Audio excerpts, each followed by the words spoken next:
നമസ്കാരം, ഞാൻ ദിനേഷ് സൗപർണിക. നമ്മുടെ ചെണ്ടുമല്ലി കൃഷി ഒരു പ്രത്യേക ഘട്ടത്തിലെത്തി നിൽക്കുക. ജൂലൈ 2-ന് രണ്ടാമത്തെ പ്രൂണിങ് പറഞ്ഞു. എന്തിനാണ് രണ്ടാമത്തെ പ്രൂണിങ്? സംശയം കുറേ ആളുകൾ ചോദിച്ചു. അതായത് നമ്മൾ ഒരു ചെടീനെ കൊമ്പും ചില്ലകൾ ധാരാളം ഉണ്ടാക്കാനും ചെടിയുടെ കടഭാഗം കരുത്ത് കിട്ടാനാണ് ഈ പ്രൂൺ ചെയ്യുന്നത്. നമ്മൾ തലപ്പ് മുറിച്ചിട്ടില്ലെങ്കിൽ കാറ്റടിക്കുമ്പോൾ മരം ചെടി മറിഞ്ഞു വീഴാൻ സാധ്യതയുണ്ട്. അപ്പൊ അതുകൊണ്ട് നമ്മൾ എന്ത് ചോദിച്ചാൽ എപ്പോഴും ഫസ്റ്റ് പ്രൂണിങ് നടത്തും. ഫസ്റ്റ് പ്രൂണിങ് നടത്തി തൈ നട്ട് എൻ്റെ സിസ്റ്റപ്രകാരം 10-ാം ദിവസം ഫസ്റ്റ് പ്രൂണിങ് നടത്തുമ്പോൾ ഈ കടഭാഗത്ത് നിന്ന് അധികം ഹൈറ്റ് ഉണ്ടാവില്ല. അതുകൊണ്ട് ആ കടഭാഗം വേഗത്തിൽ വണ്ണം വയ്ക്കും. ആ വണ്ണം വെച്ചിട്ട് ബ്രാഞ്ച് അധികം ഉണ്ടാവില്ല ഫസ്റ്റ് പ്രൂണിങ്. ആ ബ്രാഞ്ച് കൂട്ടാനാണ് സെക്കൻഡ് പ്രൂണിങ്. സെക്കൻഡ് പ്രൂണിങ് അല്ലെങ്കിൽ തലപ്പ് നുള്ളൽ എന്ന് പറയുന്നത് നമ്മളുടെ ഫസ്റ്റ് പ്രൂണിങ് കഴിഞ്ഞു വന്ന തലപ്പുകളുടെ, അതായത് പൊടിപ്പ് വന്നിട്ടുണ്ട്, ആ പൊടിപ്പുകളുടെ തലപ്പാണ് നുള്ളേണ്ടത്.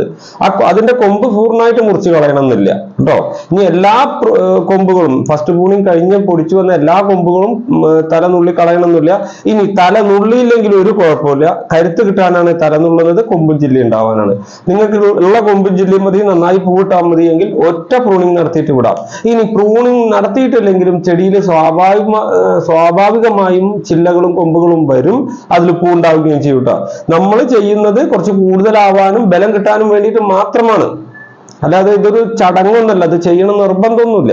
അപ്പൊ ഇത് നമ്മൾ ഫസ്റ്റ് പ്രൂണിങ് ചെയ്ത് കഴിഞ്ഞു. ഇപ്പോഴും അത് വളർച്ച അധികം ഇല്ലാത്ത ആൾക്കാർ സെക്കൻഡ് പ്രൂണിങ്ങിന് ഈ സമയം കളയണ്ട, നോക്കണ്ട. ഇനി സെക്കൻഡ് പ്രൂണിങ് ഈ ജൂലൈ 2-3 തീയതിന്റെ ശേഷമുള്ള ഡേറ്റുകളിൽ നിങ്ങൾ സെക്കൻഡ് പ്രൂണിങ് നടത്തണ്ട, അപ്പോഴുള്ള പ്രൂണിങ് മതി. ഇനി നിങ്ങൾ ചെയ്യേണ്ടത് ചെടിക്ക് കരുത്ത് കിട്ടാനുള്ള നൈട്രജൻ ഫോസ്ഫേറ്റ് വളങ്ങൾ കൊടുക്കുക. ഇനി ഒരു കാര്യം ശ്രദ്ധിച്ചിട്ടുണ്ടാവും, നിങ്ങൾ ചെടിക്ക് ഇങ്ങനെ വളം ഇടയ്ക്കിടയ്ക്ക് പല വളങ്ങളും കുറഞ്ഞ തോതിൽ ഇങ്ങനെ മിക്സ് ചെയ്ത് കൊടുക്കുന്നുണ്ട്. ഈ കൊടുത്തിട്ടും ചെടി കരുത്ത് കിട്ടാതെ നിൽക്കും. ആ കരുത്ത് കിട്ടാതെ നിൽക്കുമ്പോൾ കഴിഞ്ഞ ദിവസം തിരുവനന്തപുരത്ത് നിന്ന് ഒരാൾ വിളിച്ചിട്ട് പറഞ്ഞു, അവരുടെ ആ ഭാഗത്ത് അധികം മഴ ഇല്ല, നല്ല വെയിൽ കിട്ടി 3 ദിവസം കൊണ്ട് നല്ല വളർച്ച വന്നു. എങ്ങനെയാണ് ചെടി വെയിലത്ത് വളർന്നത്? ചെടികൾക്ക് ആഹാരം സ്വീകരിക്കുന്നത് വേരിലൂടെയും സൂര്യപ്രകാശത്തിലുള്ള ഫോട്ടോസിന്തസിസ് വഴിയാണ്. അപ്പൊ കാർമേഘം മൂടി നിൽക്കുന്ന അവസ്ഥയിൽ ചെടി വളരില്ല. അങ്ങനെയുള്ള സമയത്ത് നമ്മൾ അതിനൊരു സൊല്യൂഷൻ എന്നുള്ള നിലയിലാണ് ഈ ഇല വഴി സ്പ്രേയും കടവഴിയൊക്കെ സ്പ്രേ കൊടുത്തിട്ട് ബൂസ്റ്റ് ചെയ്ത് കൊടുക്കുന്നത്. അങ്ങനെ ചെടി ആഹാരം വലിച്ച് ഉള്ളിൽ സംഭരിച്ചു വെച്ചിട്ടുണ്ടാവും. ആ നേരത്തെ ചെടിയുടെ സ്വാഭാവിക വളർച്ചയ്ക്ക് വേണ്ടിയിട്ട് സൂര്യപ്രകാശം എപ്പോൾ കിട്ടുന്നു അപ്പൊ കുറച്ച് വളർച്ച പെട്ടെന്ന് കാണിക്കും. അതാണ് ഈ 2-3 ദിവസം കൊണ്ട് ചെടി വളർന്നു എന്ന് പറയുന്നത്. അതുകൊണ്ട് നിർബന്ധമായും വെയിൽ വേണം എന്നുള്ള കാര്യം അറിയാം. വെയിലിന് നമുക്കൊന്നും ചെയ്യാൻ പറ്റില്ല. അപ്പോ നിങ്ങൾ ഈ വളങ്ങൾ കൃത്യമായി തോതിൽ കൊടുക്കുക.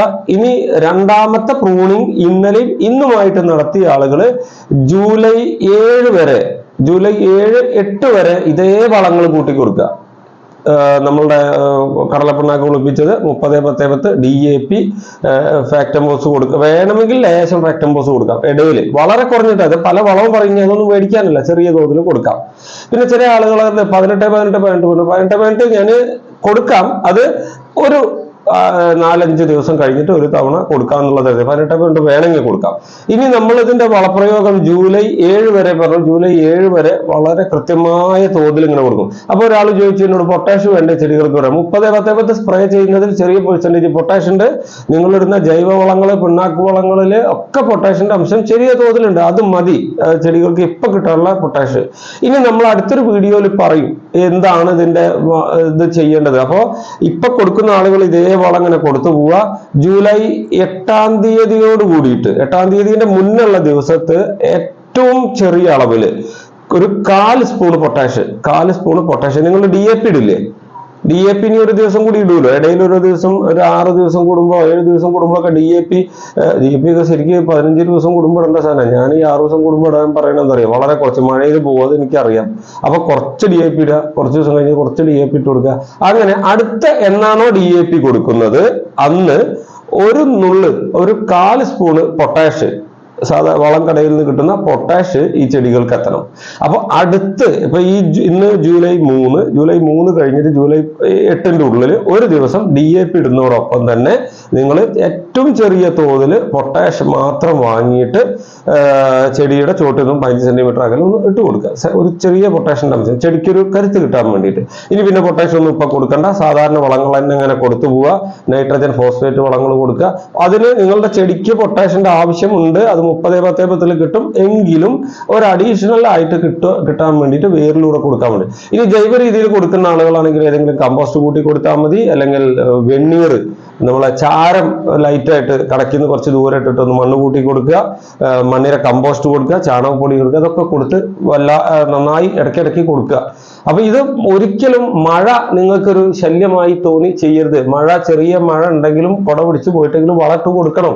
അപ്പൊ ജൈവവളങ്ങളാണെങ്കിൽ ചാല് ഒരു തടം പോലെ എടുത്തിട്ട് അതിലേക്ക് ഇട്ട് കൊടുത്ത് മൂടി വെക്കാം. കോഴിവളം കിട്ടുന്ന ആളുകൾ, ഒരാൾ എന്നോട് ചോദിച്ചു, 2 ചെടികളുടെ ഇടയിൽ ചെറിയൊരു കുഴി കുത്തിയിട്ട് അതിൻ്റെ ഉള്ളിൽ കുറച്ച് കോഴിവളം നിറച്ചിട്ട് അടച്ച് മൂടിയിട്ട് കഴിഞ്ഞാൽ ആ വളം എല്ലാം അലിഞ്ഞ് വന്നിട്ട് സാവധാനത്തിൽ അവിടെ ആവും. ചെടിയുടെ കടക്കിലിട്ടാൽ അവിടെ കമ്പോസ്റ്റിംഗ് പ്രക്രിയ വന്ന് ചേടും. അപ്പൊ ഇത്തരം കാര്യങ്ങൾ നിങ്ങൾ കൊടുക്കുക, ഇല വഴി കൊടുക്കുക, നിങ്ങൾ ഇറങ്ങി കൊടുക്കുക തന്നെ വേണം. മഴ ഒരു പ്രശ്നമില്ല. മഴ ഉള്ള സമയത്ത് ഇല വഴി കൊടുക്കാതെ ബാക്കി വളങ്ങൾ, നല്ല മഴയത്ത് ഒന്നും കൊടുത്തിട്ട് കാര്യമില്ല. അപ്പൊ മഴ കുറഞ്ഞ സമയത്തേക്ക് കൊടുക്കാനുള്ള ശ്രമം നടത്തുക. ഇതില് മറ്റൊരു കാര്യം, പറമ്പിൽ വെച്ച ആളുകൾക്ക് ചെയ്യാൻ കുറച്ച് ബുദ്ധിമുട്ടുള്ളതും എന്നാൽ ടെറസിലോ ഗ്രോ ബാഗിലോ വെച്ച ആളുകൾക്ക് വളർച്ച ഇല്ലെങ്കിൽ ചെയ്യാൻ പറ്റിയ ഒരു കാര്യമുണ്ട്. ഞാൻ ഇതിന് നന്ദി പറയുന്നത് എൻ്റെ മകനോടാണ് കേട്ടോ. എൻ്റെ മകൻ കാർത്തിക് ദിനേശ് 8ാം ക്ലാസ്സിലാണ് പഠിക്കുന്നത്. ഞങ്ങൾ കുറേ അഗ്രികൾച്ചർ പ്രൊജക്ട്, ഇന്നോവേറ്റീവ് സാധനങ്ങളൊക്കെ അവൻ ചെയ്യാറുണ്ട്. അതിന് ഞാൻ ഹെൽപ്പ് ചെയ്യാറുണ്ട്. അങ്ങനെ ഞങ്ങൾ കഴിഞ്ഞ കൊല്ലം അവന് വേണ്ടിയിട്ട് അവനാവശ്യപ്പെട്ട് ചെയ്തൊരു സാധനമാണ് അവരുടെ സ്കൂളിൽ പഠിപ്പിച്ച ഫോട്ടോസിന്തസിസ്, പ്രകാശ സംശ്ലേഷണം വഴി ചെടികളുടെ വളർച്ച. അത് പഠിച്ചത് 7ാം ക്ലാസ്സിലാണ് തോന്നുന്നു. അപ്പൊ പറഞ്ഞത്, ഈ സൂര്യപ്രകാശം കുറഞ്ഞ സമയത്ത് എന്താ ചെടികൾ വളർച്ച കുറയില്ലേ ചോദിച്ചപ്പോ പിന്നെ അവൻ തന്നെ പറഞ്ഞത് തന്നെയാണ്. മാഷ് പറഞ്ഞിരുന്നു, വെളിച്ചം കൊടുത്താല്, ലൈറ്റ് കൊടുത്താല് ചെടികൾ കുറച്ച് വളരുന്നു. അപ്പോൾ ഞങ്ങൾ അന്ന് അങ്ങനെ ഒരു പ്രൊജക്ട് ഡിസൈൻ ചെയ്തു. ചെടികൾ വളരാൻ ഏത് ലൈറ്റ് വേണം, ചെടികൾ പൂവുണ്ടാവാൻ ഏത് ലൈറ്റ് വേണം എന്നൊക്കെ ഒരു സ്റ്റഡി ഒക്കെ ചെയ്ത് ഒരു പ്രൊജക്ട് ഉണ്ടാക്കി കൊടുത്തിരുന്നു. ഇപ്പൊ ഇന്നലെ എന്നോട് പറഞ്ഞത്, അടുത്ത വീഡിയോ ചെയ്യുമ്പോൾ ഈ കാര്യം പറയണം. അതായത് ഇപ്പൊ ചെണ്ടുമല്ലി വളർത്തുന്ന ആളുകൾക്ക്, ചെണ്ടുമല്ലിക്ക് വളർച്ച കുറവാണെങ്കിൽ ഒരു 10-20 ഗ്രോ ബാഗ് ഒക്കെ വെച്ചിട്ട് ചെയ്യുന്ന ആളുകൾക്ക് ചെയ്യാം. വലിയ ആളുകൾക്കും കൂടുതൽ ചെയ്യുന്നവർക്കും ചെയ്യട്ടോ. 10-20 ഗ്രോ ബാഗ് ചെയ്യുന്ന ആളുകൾ ചെയ്യാനുള്ള ടെക്നിക്കാണ്. ഒരു ബൾബ് എടുത്തിട്ട് നിങ്ങളിപ്പോ ഷീറ്റിന്റെ അടിയിലാണ്, പിന്നെ നമ്മൾ കാർ പോർച്ചിലേക്ക് എടുത്തു വെച്ചു, ചെടി പോർച്ചിലേക്ക് എടുത്തു വെച്ചു, അല്ലെങ്കിൽ ഷീറ്റിന്റെ അടിക്ക് എടുത്തു വെച്ചു. വെയിൽ തീരെ കിട്ടൂല, മഴ കിട്ടുന്നതിന് പകരം വെള്ളം ഒഴിച്ചു കൊടുക്കുക. അങ്ങനെയുള്ള സ്ഥലത്തേക്ക് നീക്കി വെച്ചിട്ട് ഒരു 2-3 ദിവസം ഒരു LED ബൾബ് കത്തിച്ചിട്ട് ചെടികളുടെ മുകളിൽ ഇട്ട് കൊടുക്കുക. അപ്പൊ ചെടികൾക്ക് ഭയങ്കര വളർച്ചയും. കാരണം ഫോട്ടോസിന്തസിസ് നടക്കും. സൂര്യപ്രകാശം ഇല്ലെങ്കിലും നമ്മൾ ഈ ലൈറ്റ് സ്വീകരിച്ച് ചെടികൾ പ്രകാശ സംശ്ലേഷണം നടത്തി എടുക്കും. അതിൽ ഒരു മഞ്ഞ ബൾബ്, ഒരു LED ബൾബ് ഇട്ട്. അപ്പൊ അവൻ എന്നോട് പറഞ്ഞത്, ഇതൊന്ന് അച്ഛൻ ഈ വീഡിയോയിൽ പറയണം, നമ്മൾ ഇത് ഉള്ള കാര്യം തന്നെയാണ്. അപ്പൊ ആളുകൾ അത് ചെയ്തു നോക്കട്ടെ. എനിക്ക് വളരെ സന്തോഷമാണ്. കാരണം എന്താ വെച്ചാല് അവരത് സ്കൂളിൽ അത് പഠിച്ചു. ആ പഠിച്ചത് എവിടെയെങ്കിലും പ്രാവർത്തികമാക്കാൻ പറഞ്ഞു കൊടുക്കാനാ പറയണത്. അപ്പോ അവരെ സ്കൂളിൽ പഠിപ്പിച്ചതിന്റെ ഗുണം മറ്റുള്ളവർക്കും കിട്ടിക്കോട്ടെ. ഇത് എല്ലാവർക്കും അറിയുന്ന കാര്യം. ഞങ്ങൾ ഇവിടെ അടീനിയത്തിനായി ചെയ്തിട്ടില്ല. അപ്പൊ നിങ്ങൾക്ക് ആർക്കെങ്കിലും ഈ ലൈറ്റിന്റെ അറേഞ്ച്മെന്റ് എന്തെങ്കിലും ഡൗട്ട് ഉണ്ടെങ്കിൽ വിളിച്ചോളൂ കേട്ടോ.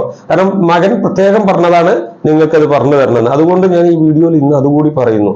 അതായത് ഒരു ബൾബ് എടുക്കുക, കെട്ടി തൂക്കിയിട്ട് ചെടികളുടെ മുകളിൽ വെച്ച് കൊടുക്കുക. വെളിച്ചം കിട്ടുന്ന തരത്തിൽ ട്യൂബ് ലൈറ്റ് ആയാലും അല്ലെ സാധാരണ ഉണ്ട LED ആയാലും മതി. അതിൻ്റെ ഒപ്പം ഒരു മഞ്ഞ ബൾബും കൂടി വെച്ചാൽ കുറച്ചും കൂടി എഫക്റ്റീവ് ആയിട്ട് ഇത് കിട്ടും.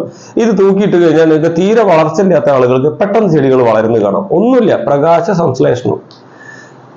അപ്പോ മകൻ കാർത്തിക് ദിനേശ് മലപ്പുറം ജില്ലയിലെ കോട്ടൂർ AKMHS എന്ന് പറയുന്ന സ്കൂളിലാണ് പഠിക്കുന്നത്. അവരുടെ ശാസ്ത്രമേളയിലൊക്കെ അങ്ങനത്തെ കുറെ പ്രൊജക്ടുകൾ അധ്യാപകർ അവരെ സപ്പോർട്ട് ചെയ്യാറുണ്ട്. കുട്ടികളെ നന്നായി ചെയ്യാറുണ്ട്. അപ്പോൾ ഈ അറിവ് നിങ്ങൾ ഉപയോഗപ്പെടുത്തുക. അപ്പൊ നിങ്ങൾക്ക് കാർത്തികിനോട് ഈ വിവരം നിങ്ങളോട് പറയാൻ പറഞ്ഞ കാർത്തികിനോട് നിങ്ങൾക്ക് എന്തെങ്കിലും പറയാനുണ്ടെങ്കിൽ കമന്റ് ആയിട്ട് താഴെ ഒന്ന് ഇട്ടാൽ മതി കേട്ടോ. അല്ലെങ്കിൽ നിങ്ങൾക്ക് വിളിക്കാം. ഞാൻ വീട്ടിലുള്ളപ്പോൾ വിളിച്ചാൽ സംസാരിക്കുകയും ചെയ്യാം. അപ്പോൾ